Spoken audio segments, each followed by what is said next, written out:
AGM court में हुआ, उस मामले को लेकर आपकी क्या राय है?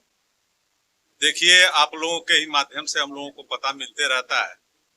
एसडीओ साहब के यहाँ आना जाना तो हम लोगों का नहीं रहता है, क्योंकि वहां पर कोई मुकदमा हम लोगों के पास है नहीं जाए।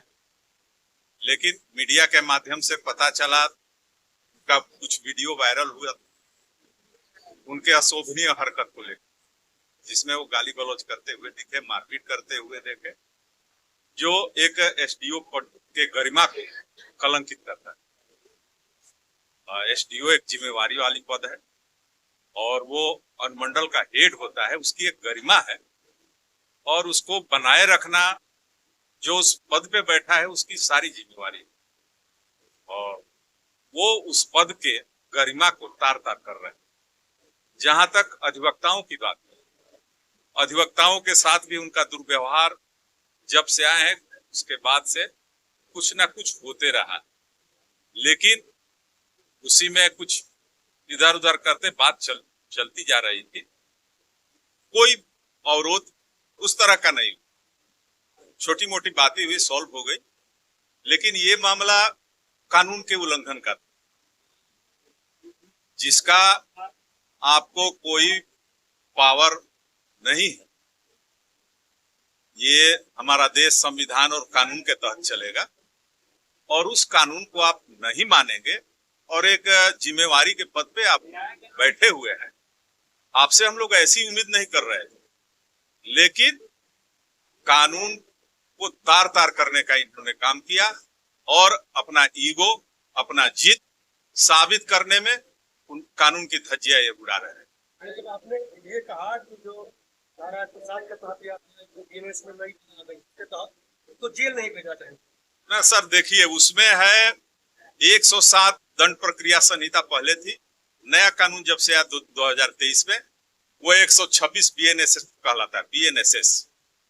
उसमें है कि सक्षम पदाधिकारी या कोई मजिस्ट्रेट, कार्यपालक दंडाधिकारी, वो उस धारा के अंतर अपने सीमा क्षेत्र में शांति व्यवस्था कायम रखने के लिए मैक्सिमम अधिकतम अवधि 1 साल का बंध पत्र उससे ले सकता है कि हमारे सीमा क्षेत्र में शांति बनी रहे।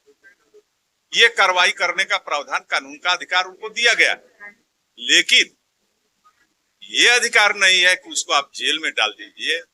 वो आपको बंध पत्र दे रहा है, पर्सनल बॉन्ड दे रहा है, और आप एसडीओ है तो क्या मनमानी करेंगे, कानून का पालन नहीं करेंगे?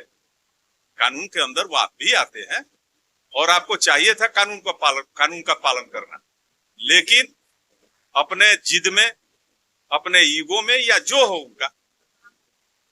उनको अब हमें तो जितनी कानून की जानकारी है उसके अनुसार मैं बता रहा हूं। वो सवाल ये भी है कि अगर जेल भेज दिया तो पुलिस या फिर जेल कैसे स्वीकार किया जाए? अब जो जेल, यहाँ से जेल में कोई भी कैदी जाता है, सक्षम पदाधिकारी जो है वो रिमांड करके जेल का कस्टडी बना के देता है, जो जेल उसे स्वीकार करता है और वो रिलीज का इंतजार करता है। जेलर की यही ड्यूटी है कि हमारे यहाँ जो भी कैदी आए उसको हम ठीक ढंग से कैदी के रूप में रखें, और फिर जो पदाधिकारी उनके यहाँ कैदी बनाकर भेजा है उसका जब तक रिलीज ऑर्डर नहीं जाएगा, जेलर को पावर नहीं है कि वो अपने आप छोड़ देगा। कल तो जो हुआ उनकी मनमानी को लेकर आगे क्या करना? आगे देखिए, कानून सम्मत जो भी कार्रवाई होगी।